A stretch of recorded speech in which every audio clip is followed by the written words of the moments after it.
जय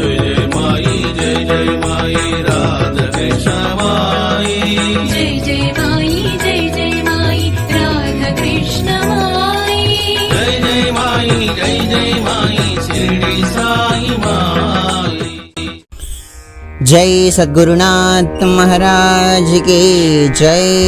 जगत माते राधे कृष्ण माई की जय। ஆஞ்சநேய சுவாமிக்கு ஜெய். குருநாதருடைய பரம கருணையினால ஷிரடியில எதெல்லாம் ரொம்ப முக்கியத்துவம் வாய்ந்ததான இடமா இருக்கோ, அதுவும் நம்ம சத்குருநாதருடைய திருவடிகள் பட்ட அத்தனை இடங்களையுமே நம்ம ஒரு பார்வையா பார்த்துக்கிட்டு வரோம். அந்த விதத்துல நம்ம துவாரகா மாய பத்தின ஒரு பார்வையை பார்த்தோம், சாவடிய பத்தின ஒரு பார்வையையும் பார்த்து அனுபவிச்சோம், குருஸ்தான பத்தின ஒரு பார்வையும் அனுபவித்தோம். இப்ப அடுத்ததா நம்மளுடைய பார்வையானது ஸ்ரீ ஆஞ்சநேய சுவாமியினுடைய சன்னிதானத்தை பற்றிய ஒரு அற்புத பார்வையாக திரும்பட்டும்.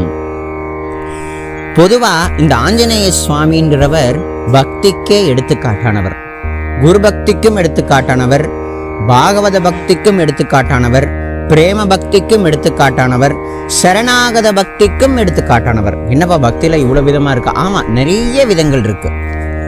நிறைய விதங்கள் சுவாமி இந்த சரணாகதியில, பிரேம பக்தியில, மதுர பக்தியில, மாதுரிய பக்தியில, ஞானோந்திர பக்தியிலலாம் நிறைய செழித்தோங்கிய சுவாமி யாரு அப்படின்னா நம்ம ஆஞ்சநேய சுவாமி தான். இப்போ இந்த வீடியோ பதிவு மூலமா நம்ம ஆஞ்சநேய சுவாமியினுடைய தர்பார், அதாவது அவருடைய மந்திருக்கு தான் இப்போ நம்ம பயணப்பட்டுக்கிட்டு இருக்கோம்.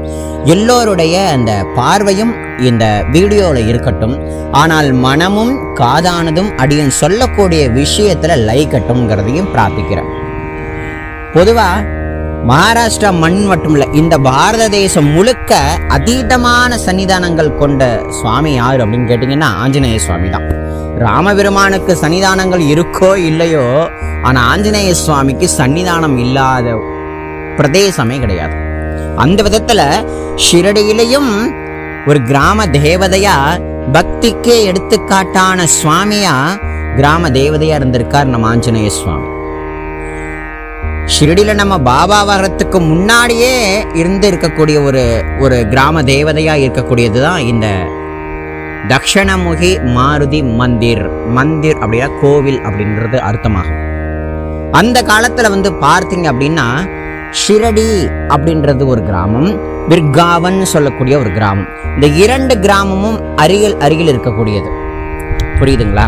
அந்த ரெண்டு கிராமத்தையுமே ஒன்றாக்கக்கூடிய ஒரு பாவத்துல ஷிரடி மக்கள், அவருடைய அதிகாரிகள் என்ன பண்ணாங்கன்னா ரெண்டு கிராமத்தினுடைய ஆஞ்சநேய சுவாமியும் ஒரே ஆலயத்துல கொண்டு வந்துட்டாங்களாம். அப்ப ஒரே ஆலயம், ஆனால் ரெண்டு ஆஞ்சநேய சுவாமி தான் இந்த ஆலயத்துல ஆதி காலத்திலேருந்து எழுந்தருள பண்ணப்பட்டு பக்தர்களால பூஜிக்கப்பட்டு வந்தது. காலம் மாற மாறதான் இப்ப நம்ம ஷிரடியில பாக்குற மாருதி மந்திருக்கும் அந்த காலத்துல இருந்த மாருதி மந்திருக்கும் ஏகப்பட்ட வித்தியாசங்கள் இருக்கு. அதை பத்தி தான் இப்ப நம்ம இந்த பதிவுல நிறைய பார்க்க போறோம். அதுவும் இல்லாம அந்த ஆஞ்சநேய சுவாமியினுடைய சன்னிதானத்தினுடைய மகத்துவம் என்னங்கிறதையும் நம்ம உணர போறோம், அறிய போறோம். நம்மளுடைய பாபாவுடைய சாயி சச்சரிதத்துல அதீதமா நிறைய இடங்கள் குறிப்பிடப்பட்டுள்ள இடங்கள்ல ஆஞ்சநேய சுவாமியினுடைய சன்னிதானம் ரொம்ப முக்கியத்துவம் வாய்ந்தது. ஏன்னா நம்ம பாபா முதலா ஷிரடிக்கு கண்டோபா மந்திர்ல சாயி அப்படின்ற திருநாமத்தை ஏற்றுக்கொண்டு ஷிரடியில ஒரு துவாரகாமாயின்னு சொல்லக்கூடிய ஒரு பாலடைஞ்ச மஸ்ஜித்ல இருந்ததா நம்ம நிறைய படிச்சிருக்கோம். அந்த விதத்துல சுவாமி துவாரகாமாயின் மஸ்ஜித்ன்னு சொல்லக்கூடிய இடத்துல வந்ததுக்கு அப்புறமா அவரை உணர்ந்த அடியார்கள் ரொம்பலாம் இல்லை, 2-3 பேர் தான்.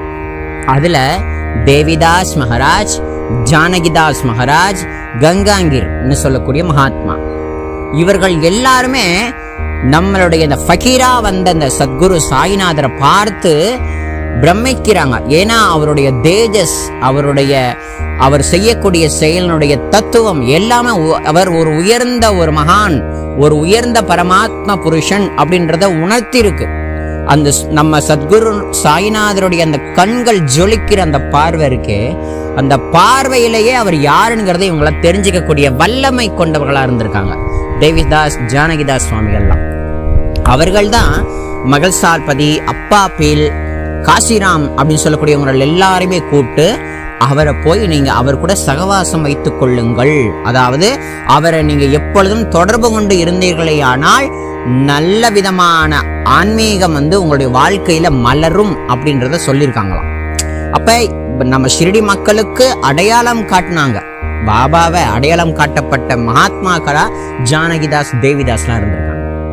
பாபா ஷிரடிக்குள்ள வரத்துக்கு முன்னாடியே தேவிதாஸ்ன்னு சொல்லக்கூடிய உயர்ந்த மகாத்மா ஆஞ்சநேய சுவாமி சன்னிதானத்துல தான் இருந்திருக்கார். அவரையும் ஒரு குருவா ஏற்றுக்கொண்டு ஷிரடியில பல அடியார்கள் அவர் சொல்ல கொடுக்கக்கூடிய வெங்கடேஸ்வர சுவாமியுடைய ஸ்லோகங்கள் இன்னும் ஏகப்பட்ட விஷயங்களை கத்துன்னு இருக்காங்க. அவரை குருவா ஏத்துக்கிட்ட சில அடியார்களும் உண்டு. நம்ம சாயி சச்சரிதத்துல நம்ம படிச்சிருக்கலாம்ங்கிறதையும் நம்ம இந்த இடத்துல குறிப்பிடுறோம். மேற்கொண்டு இந்த ஆஞ்சநேய சுவாமியினுடைய ஆலயம் ஷிரடி மக்களால போற்றப்பட்டு பாதுகாக்கப்பட்டு நித்தமும், அதாவது ஆஞ்சநேய சுவாமியோட ஜெயந்தி வந்துட்டா போதும் ரொம்ப உற்சவமா கொண்டாடுவாங்க. அனுதினமும் பஜனை அப்படி நடக்குமா. மேற்கொண்டு வியாழக்கிழமை அந்த காலத்துல அடியன்னு சொல்லிட்டு இருக்க, அந்த காலத்துல பஜனை, நாம சங்கீர்த்தனங்கள், உபன்யாசங்கள் எல்லாமே நடந்துட்டு இருக்கு. ஏன்னா அந்த காலத்துல டிவியோ எதுவும் கிடையாது இல்லையா. அப்ப என்னன்னா பாகவதர்களுடைய பாகவத கதைகள், ஆஞ்சநேய சுவாமியினுடைய லீலைகள், சுந்தர காண்டம், ராமாயணம், இது எல்லாமே சரித்திரங்களா ஒருவரால பாடப்பட்டு அனைவராலும் கேட்கப்பட்டு ஒரு நல்ல நற்சிந்தனை விளங்கக்கூடிய ஒரு சாது சத்சங்கமா விளங்கி இருக்கிறது ஷிரடி அந்த காலத்துல. அப்படிதான் ஆஞ்சநேய சுவாமியுடைய சன்னிதானம் அந்த இடத்துல இருந்திருக்கு. ஷிரடியினுடைய கிராம தேவதையாவும் இருந்திருக்கு. ஷிரடியில ஒரு கிராம தேவதை, 2 கிராம தேவதை இல்ல. கண்டோபா சுவாமி எல்லை கடவுள், சனி பகவான், மகா கணபதி, விஸ்வநாத சுவாமி அதாவது ஈஸ்வரன், இந்த 3 ஆலயங்களும் தனியா இருக்கு. ஆஞ்சநேய சுவாமி தனியா இருக்கு. இப்ப நம்ம ஆஞ்சநேய சுவாமியை மட்டும்தான் இப்ப நம்ம பார்த்துக்கிட்டு இருக்கிறதுனால ஆஞ்சநேய சுவாமியினுடைய விஷயங்களை நம்ம நிறைய பார்க்கலாம். அப்போ அந்த காலத்துல 2 சுவாமி ஒரே இடத்துல வழிபாடு செய்யப்பட்டது.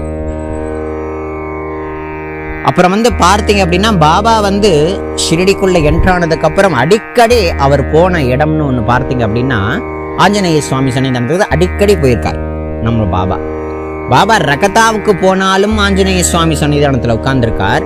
ரோயிக்கு போனாலும் ஆஞ்சநேய சன்னிதானத்துல போய் உட்கார்ந்துருக்கார். அப்ப ஆஞ்சநேய சுவாமிக்கும் நம்ம பாபாவுக்கும் என்னப்பா கனெக்டிவிட்டி இருக்கு அப்படின்னு நீங்க கேட்டீங்க அப்படின்னா அந்த கனெக்டிவிட்டியை நமக்கு உணர்த்துற விதமா தான் ஸ்ரீபாத ஸ்ரீவல்லப சரித்திராமிர்தத்துல ஆஞ்சநேய சுவாமி தான் இந்த கலியில சத்குரு சாயிநாதரை அவதரிக்கிறார் அப்படின்ற ஒரு குறிப்பு ஸ்ரீபாத ஸ்ரீவல்லப சரித்திராமிர்தத்துல குறிப்பு ஒண்ணு இருக்குங்கிறது நிறைய அடியார்களுக்கு தெரியும். பாபா ஆஞ்சநேய சுவாமி தான் சாயியா வந்திருக்கார் அப்படின்றது சில பேருடைய அபிப்பிராயம். அது ஒரு சரித்திரம். சில பேர் தத்தாத்திரேயர் தான் பாபாவா வந்திருக்கார் அப்படின்றது இன்னும் சில பேரோட அபிப்பிராயம். சில பேர் ஸ்ரீராமனே தான் வந்திருக்கார் அப்படின்றது சில அடியார்களுடைய அபிப்பிராயம். வேற வேற இருந்தாலும் மூலம் புருஷன் ஆகியவன் ஒருத்தன் தான்ங்கிறது தான் நம்ம பாபாவுடைய பரம தத்துவம், நாமும் உணர்ந்து கொள்ள வேண்டிய பரம தத்துவம். பாபா அடிக்கடி ஆஞ்சநேய சுவாமி சன்னிதானம், நீங்க அந்த வீடியோ பதிவுல பார்க்கக்கூடிய ஆஞ்சநேய சுவாமி சன்னிதானம் புதுசு. இது முன்னாடி இருந்தது பழசு. அந்த பழசுல நடந்த அந்த அத்தனை சமத்காரங்களை தான் அடியன் சொல்லிட்டு இருக்கேன். பாபா அடிக்கடி ஆஞ்சநேய சுவாமி சன்னிதானத்துக்கு போவாரா. தேவிதாஸ் மகாராஜ், ஜானகிதாஸ் மகாராஜ், கங்காங்கீர் போன்ற மற்ற அடியார்கள், மகள்சால்பதி, அப்பா பீல், காசிராம், இவங்க அனைவரும் உட்கார்ந்து கொண்டு சத் சம்பாஷணைகளை நிறைய பேசியிருக்காங்களாம். சில நேரத்துல யாருமே இல்லைனாலும் அந்த இடத்துல போய் நம்ம பாபா அழகா உட்கார்ந்து ஆஞ்சநேய சுவாமியே கண்கொட்டாம பார்ப்பாராம். ஆஞ்சநேய சுவாமிய அப்படியே கண்கொட்டாம பார்த்துக்கிட்டே இருப்பாராம். அது அவர்களுக்குள்ள இருக்கக்கூடிய ஒரு சம்பாசனை. நம்மளும் தான் கோயிலுக்கு போறோம், அந்த சுவாமி பார்க்கவே மாட்டேங்கிறோம். போறோம், கும்பிடுறோம், வந்துகிட்டே இருக்கோம். அந்த சுவாமி கூட ஒரு பேசக்கூடிய ஒரு அந்த சௌலபியம் இருக்கு இல்லையா. பாபா பேசுறார் அப்படின்னா அந்த இடத்துல ஆஞ்சநேய சுவாமி சிலையா இல்ல, அப்படி சொரூபமா வந்துடுறாராம். அப்படி ஒரு சாட்சாத்காரம். ஒரு பரம புருஷன் கீழே தன் சன்னிதானத்துல உட்கார்ந்துருக்கான் அப்படின்னா ஆஞ்சநேய சுவாமி தரிசனம் கொடுக்காம என்ன பண்ணுவார்? பண்ணமா இருக்க முடியாது. அது தரிசனம் கொடுத்திருக்கார். அது சுவாமியோட அனுபவம். இது நம்ம அவருடைய அனுபவத்தை இப்படி நம்ம கொஞ்சம் கற்பனையா ரீதியில உணர்ந்தாதான் அது நமக்கும் அனுபவிக்கும், அது நமக்கு கிடைக்கும். அதனால அந்த ஆஞ்சநேய சுவாமி கிட்ட ரொம்ப ஈடுபாடு வந்து நம்ம பாபாவுக்கு இருந்திருக்கு. அதை உணர்த்தக்கூடிய விதமா வந்து பார்த்தீங்க அப்படின்னா, பாபாவுக்கு வந்து பார்த்தீங்கன்னா சாவடி ஊர்வலமானது ஆரம்பிக்கப்பட்டது. நம்ம வந்து சாவடின்ற ஒரு டாபிக்ல எடுத்து நம்ம பேசிட்டு இருந்தோம். அதுல ஸ்ரீ ராதாகிருஷ்ணமாயி அன்னையினுடைய பக்தியினுடைய ஒரு பிரதிபலிப்பா தான் இந்த சாவடி ஊர்வலம் ஆரம்பிக்கப்பட்டது அப்படின்றதையும் அடியன் தெளிவா சொல்லிட்டு இருந்தேன். அப்ப பாபா வந்து துவாரகா மாயிலிருந்து சாவடிக்கு போற வழியில இந்த மாருதி மந்திர் கிட்ட அப்படியே சில மாதிரி அப்படியே நிற்பாராம். அப்படி நின்று கொண்டு ஆஞ்சநேய சுவாமியை பார்த்து சில மாயமான அடையாளங்களை, அது ஆஞ்சநேய சுவாமிக்கு இவர் என்ன பண்றார், ஆஞ்சநேய சுவாமி பாபாவை பார்த்து என்ன பண்றாருன்றது அவர்களுக்குள்ள இருக்கக்கூடிய ஒரு சத் சம்பாஷணம். இது நமக்கு புரியாது. நம்ம சில மாய அடையாளங்களை பாபா பண்றார் அப்படின்னு நம்ம தெரிஞ்சுக்கிறோம். ஆனா அங்க என்ன நடக்குதுன்றது அந்த மகாத்மாக்களுக்கு தான் தெரியும். அந்த மகாத்மாக்களுக்கு தான் அது வெளிச்சமாகும். புரியுதுங்களா? அப்ப ஆஞ்சநேய சுவாமி கிட்ட கையை இப்படி கை காட்டி சுவாமி ஒரு சைகை பண்றார். அந்த சைகை செய்யும் பொழுதே அங்க இருக்கக்கூடிய சொப்தார்களாகிய அந்த காவலர்கள் வந்து அனந்த கோடி பிரம்மாண்ட நாயக ராஜாதி ராஜயோகி ராஜ பரபிரம்ம சச்சிதானந்த சத்குரு சாயிநாத் மகாராஜ் கி ஜெய் அப்படின்னு ஒரு ஜெயகோஷத்தை வந்து சமர்ப்பிக்கிறாங்க. இந்த ஜெயகோஷத்தையும் ஸ்ரீ அன்னையாகி ராதாகிருஷ்ணமாயி அன்னை தான் சுவாமிக்காக கொண்டு இதை வந்து ஜெய கோஷமா செய்ய வச்சாங்க அப்படின்றது இந்த நேரத்தில் குறிப்பிடத்தக்கதுன்றத சொல்லிக்கிறேன். மேற்கொண்டு ஆஞ்சநேய சுவாமி சன்னிதானத்துக்கு முன்னாடி சுவாமி இந்த சைகையெல்லாம் காட்டிட்டு சாவடிக்கு போய் அங்க சயனிக்கிற விஷயங்கள் எல்லாம் நம்ம சாவடி ஒரு பார்வை என்ற டாபிக்ல நம்ம பார்த்துருப்போம். அதுக்கப்புறம் வந்து பார்த்தீங்க அப்படின்னா பாபாவுக்கு ரொம்ப பிடிச்சது என்னவா அப்படி கேட்டிங்கன்னா, இளைஞர்களை வந்து ஒரு சரியான பாதையில வழி நடத்தணுங்கிறது பாபாவுக்கு ரொம்ப பிடிக்குமா. அதனால அந்த ஊர்ல தாத்தியா பாட்டில், அதாவது பாபாவுக்கு ரொம்ப நெருங்கின குழந்தை நம்ம தாத்தியா பாட்டில். நம்ம பாபா கூட 14 வருட காலங்கள் சயனம் பண்ணவர் நம்ம தாத்தியா பாட்டில். அந்த தாத்தியா பாட்டில மூலமா பாபாக்கு நிறைய தட்சணை வருது இல்லையா, அந்த தட்சணை எல்லாம் பாபா சேர்த்து வச்சு ஷிரடியிலுடைய கிராம தேவதைகளுடைய கோவில்கள் எல்லாம் புனருத்திரானம் பண்ணியிருக்கார். அதாவது புதுப்பிச்சிருக்காராம். தாத்தியா பாட்டில் மூலமா தான் இந்த சங்கல்பத்தை எடுத்து செஞ்சிருக்கார் பாபா. அந்த விதத்துல ஆஞ்சநேய சுவாமியினுடைய கோவில் வந்து பழமையா இருந்திருக்கு. அதை புதுப்பிக்கக்கூடிய ஒரு திறனா வந்து நம்ம பாபா வந்து தாத்தியா பாட்டில் மூலமா அந்த கோவிலையும் அழகா புதுசா வடிவமைச்சிருக்கார்.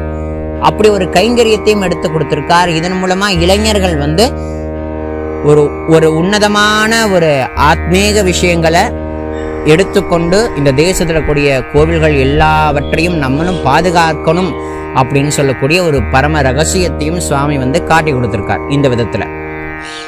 அதுக்கப்புறமா வந்து பார்த்தீங்க அப்படின்னா ஆஞ்சநேய சுவாமி கோவில் வந்து புதுப்பிக்கப்பட்டுடுச்சு. சுவாமி வந்து அங்கேயும் இருந்து கொண்டு ஏகப்பட்ட லீலைகளை வந்து பண்ணியிருக்கார்.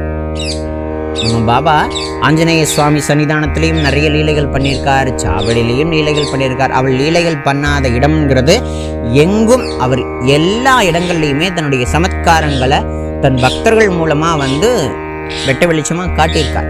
அந்த விதத்துல தான் இப்ப நம்ம ஆஞ்சநேய சுவாமியினுடைய சன்னிதானங்களை பத்தி நம்ம இப்ப அனுபவிச்சுக்கிட்டு இருக்கோம். பாபா வந்து 1918 வந்து மகாசமாதி எய்து கொண்டார். மகாசமாதி எய்து கொண்டதுக்கு அப்புறம் வந்து பார்த்தீங்க அப்படின்னா இந்த கோவிலுக்கு எதுக்கு பக்கத்திலேயே வந்து பார்த்தீங்க அப்படின்னா ஒரு வேப்ப மரம் இருக்கும். அந்த வேப்ப மரத்துக்கு பக்கத்துல வந்து பார்த்தீங்க அப்படின்னா இப்ப அதாவது அதுக்கப்புறம் வந்து பார்த்தீங்க அப்படின்னா அந்த ஆஞ்சநேய சுவாமி கோவிலை ஒட்டி வந்து ஒரு வேப்ப மரம் இருக்கும்.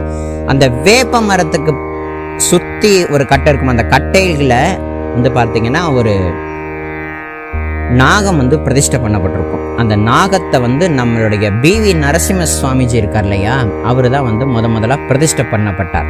அவர் தான் பிரதிஷ்டை பண்ணியிருக்கார். அதுக்கப்புறம் அதே நாக பிரதிஷ்டை பண்றதுக்கு பக்கத்திலேயே ஒரு சிவலிங்கமும் ஒரு லிங்கோத்பவராகிய நந்தி எம்பெருமானும் பிரதிஷ்டை பண்ணப்பட்டிருக்கு. அது யாரால பிரதிஷ்டை பண்ணப்பட்டுச்சுன்னு கேட்டிங்கன்னா 1983 பிப்ரவரி 11ஆம் தேதி பம்பாயில சேர்ந்த மூர்த்திர் பஜ்ரேவ் ராவ் தல்வே அப்படின்னு சொல்லக்கூடியவர் தான் அதையும் பிரதிஷ்டை பண்ணியிருக்கார். புரியுதுங்களா? இதுக்கப்புறமா வந்து அந்த அந்த சிவலிங்கமும் அந்த ஈஸ்வரனை அந்த நந்தியம் பெருமானும் எழுந்தருளை பண்ணப்பட்டதுலேருந்து மகா சிவராத்திரியானது வந்து ரொம்ப ஒரு பெரிய அளவில் வந்து ஷிரடியில் அப்போ கொண்டாடப்பட்டிருக்கு. அப்போ வியாழக்கிழமை உள்ளூர் மக்கள்லாம் ஒன்று கூடி இந்த கோவிலில் வந்து பஜனை கீர்த்தனங்கள் எல்லாமே பாடியிருக்காங்க. மேற்கொண்டு முன்னாடி பழைய ஆஞ்சநேய சன்னிதானம் இருந்தது இல்லையா, அது எப்பப்பா புதுப்பிச்சாங்க? பாபா புதுப்பிச்ச சன்னிதானம் வேறு மாதிரி இருந்தது. இப்போ ஷிரடி சனஸ்தானம் அதை புதுசாக இன்னும் மாற்றிட்டு இன்னும் ஜொலிக்கிற மாதிரி. அதாவது வந்து பார்த்தீங்க அப்படின்னா 2009 ரீசெண்டாக இப்போ நடந்தது 2009 ஏப்ரல் மாதத்தில் ராமநவமின்னு சொல்லக்கூடிய அந்த உற்சவத்தை கழிச்சு ஆஞ்சநேய சுவாமியினுடைய உற்சவம் கழித்து என்ன பண்ணாங்க அப்படின்னு பார்த்தீங்கன்னா அந்த கோவில் அப்படியே இடிச்சிட்டு அழகா வந்து இப்போ புதுசாக கட்டியிருக்காங்க தெரியுமா, கருங்கல்லால். இந்த கருங்கல்லால் இப்போ புதுப்பிச்சு செஞ்சிருக்காங்க இல்லையா, அந்த கோவிலை வந்து இப்போ தான் புதுசாக நிர்மாணம் பண்ணி கும்பாபிஷேகம் பண்ணியிருக்காங்க. அதைத்தான் இப்போ நம்ம போய் அழகாக தரிசிக்க போகிறோம். அப்படி தரிசிக்க போகும்போது தான் பக்கத்தில் ஒரு வேப்பமரம் இருக்குது. அந்த வேப்பமரத்தை சுற்றி பார்த்தீங்கன்னா ஒரு சிவபெருமானும் நந்தியும் பெருமானும் இருப்பாங்க. அது பக்கத்திலேயே நாகாபரணம் கொண்ட ராகுவும் கேதுவும் நாகம் பிரதிஷ்டை பண்ணப்பட்டிருக்குன்றதே அப்படின்னு சொல்லியிருக்கு. அதை நீங்கள் நல்லா தரிசிக்கலாம். அதெல்லாம் யாருப்பா பிரதிஷ்டை பண்ணதுன்னு அப்படின்னு யாராவது கேட்டாங்கன்னா நீங்கள் கரெக்டாக சொல்லணும். அதுக்கு தான் வந்து இந்த விஷயங்கள் எல்லாத்தையுமே வந்து அப்படின்னு தெளிவாக சொல்கிறேன். மொத்தம் வந்து இந்த பழைய ஆஞ்சநேய சுவாமிலாம் என்னப்பா பண்ணாங்க அப்படின்னு நீங்கள் கேட்டிங்க அப்படின்னா, இப்பவும் வந்து பார்த்தீங்கன்னா அந்த 2 ஆஞ்சநேய சுவாமியை இப்பவும் நீங்கள் தரிசிக்கலாம். எங்கே தரிசிக்கலாம் அப்படின்னு கேட்டிங்கன்னா, பாபாவுடைய மியூசியம் இருக்கு இல்லையா, அந்த மியூசியத்துக்குள்ள மேலே மாடியிலலாம் இல்லை, அந்த மாடியில் ஏறி எல்லாத்தையும் தரிசனம் பண்ணிட்டு கீழே இறங்கி வருவோம். பாபாவுடைய அந்த பழையமையான பல்லக்கெல்லாம் பார்த்துட்டு அப்படி வெளில வர்ற நேரத்தில் நம்ம அவுட்டாக போகிறோம். அதாவது இந்த மியூசியத்தை விட்டு வெளியில் வரக்கூடிய நிலையில் ஒரு செவுத்து ஓரமாக ஒரு பெரிய பலகை இருக்கும், புரியுதுங்களா, கதவு மாதிரி. அந்த கதவு பக்கத்தில் தான் இந்த 2 ஆஞ்சநேய சுவாமியையும் நீங்கள் தாராளமாக தரிசிக்கலாம். இந்த 2 ஆஞ்சநேய சுவாமியை தான் ஷிரடியில் வந்து ஆதிகாலம் கொண்டு வணங்கப்பட்டு வந்தது. அந்த ஆஞ்சநேய சுவாமிகள் மியூசியத்தில் வந்து இருக்காங்கங்கிறதையும் இப்போ தெளிவாக சொல்லிக்கிறேன். 2009க்கு அப்புறம் தான் இப்போ நம்ம பார்க்கக்கூடிய ஆஞ்சநேய சுவாமியினுடைய மந்திரானது உருவாக்கப்பட்டது. இந்த 2 ஆஞ்சநேய சுவாமியையும் மியூசியத்தில் பக்தருடைய பார்வைக்கு வச்சதுக்கப்புறம் ஒரு புனிதமான ஒரு என்ன சொல்கிறதுனா ரொம்ப உயரமான ஆஞ்சநேய சுவாமி அழகாக பிரதிஷ்டை பண்ணி கோலாகலமாக இன்றைக்கி வந்து ஆஞ்சநேய சுவாமிக்கு வந்து பூஜைகள் பஜனைகள் ஆரத்தி வழிபாடுகள் அவருடைய ஜெயந்தி உற்சவம்லாம் ஷிரடியில் கொண்டாடப்பட்டு வருதுங்கிறதையும் இந்த நேரத்தில் வந்து அடியன் தாராளமாக தெரிவிச்சுக்கிறேன். இந்த விஷயங்கள் எல்லாம் எங்கேருந்துப்பா எடுக்கப்பட்டது அப்படின்னு நீங்கள் கேட்டிங்கன்னா, நம்ம எல்லாருக்கும் ஒரு மிகச்சிறந்த ஒரு வழிகாட்டியாக இருந்தாங்க நம்ம அம்மா டாக்டர் வின்னி சுற்றுடி. அந்த அன்னையினுடைய அம்ப்ரோசியா அப்படின்னு சொல்லக்கூடிய ஒரு அற்புதமான ஒரு வெப்சைட்லேருந்தும் எடுக்கப்பட்டது. மேற்கொண்டு பாபாவின் குருகுலம் அப்படின்னு சொல்லக்கூடிய ஒரு அற்புதமான நூல்லேருந்தும் இந்த விஷயங்கள் எல்லாம் எடுக்கப்பட்டு தான் உங்கள் எல்லாருக்கும் இது சமர்ப்பணம் பண்ணப்படுறது. இந்த ஒரு வெப்சைட்டில் தான் இருக்காப்பா, வேறு வெப்சைட்டில் இருக்கான்னு கேட்டிங்க அப்படின்னா, ஷிரடி ஆஞ்சநேய சுவாமி மந்திர் அப்படின்னு நீங்கள் போட்டிங்கன்னாலே நிறைய வெப்சைட் காட்டும். அதில் நிறைய பேர் நிறைய விதவிதங்களாக கொடுத்துருக்காங்க. அதில் எது சரியாக இருக்குங்கிறத நீங்கள் கவனித்து பார்த்து நீங்கள் எடுத்து அதை நீங்கள் உங்களுக்கு நோட் பண்ணி வச்சுக்கலாங்கிறதையும் இந்த நேரத்தில் தெரிவிச்சுக்கிறேன். இனிமேல் வந்து நம்ம ஆஞ்சநேய பாபா சம்மந்தப்பட்ட எந்த இடங்களுக்கு போனீங்கன்னா அப்படின்னாலும் நம்ம நிறைய விஷயங்களை தெரிந்து கொண்டு போனால் நமக்கு தெரிஞ்சிருக்கு அப்படின்னா நம்மளை சுற்றி ஒரு 10 பேர் வராங்கன்னா அவர்களுக்கும் இந்த தகவல்களை சொன்னால் அவர்களும் தெரிஞ்சுப்பாங்கங்கிறதையும் இந்த நேரத்தில் ஒரு பெரிய சேவையாக அமையுங்கிறதையும் இந்த நேரத்தில் தெரிவிச்சுக்கிறேன். குருநாதருடைய அந்த கிருப்பையினால் இவ்வளோ விஷயங்கள் நமக்கு கிடைச்சிருக்கு. அடுத்தடுத்த பதிவுகளில் நம்ம இன்னும் சுவாமி சம்மந்தப்பட்ட இடங்களை நம்ம தரிசிப்போம், குருநாதனுடைய கருணையை அடைவோங்கிறத சொல்லி ஆஞ்சநேய சுவாமியினுடைய அனுகிரகம் எல்லோருடைய வாழ்க்கையிலும் கிடைக்கட்டும்ங்கிறத சொல்லி நமஸ்காரம் பண்ணுவோம். ஜெய் சத்குருநாத் மகாராஜ் கி ஜெய், ஆஞ்சநேய சுவாமி கி ஜெய், ஜெகத்மாதே ராதே கிருஷ்ணமாயி கி ஜெய்.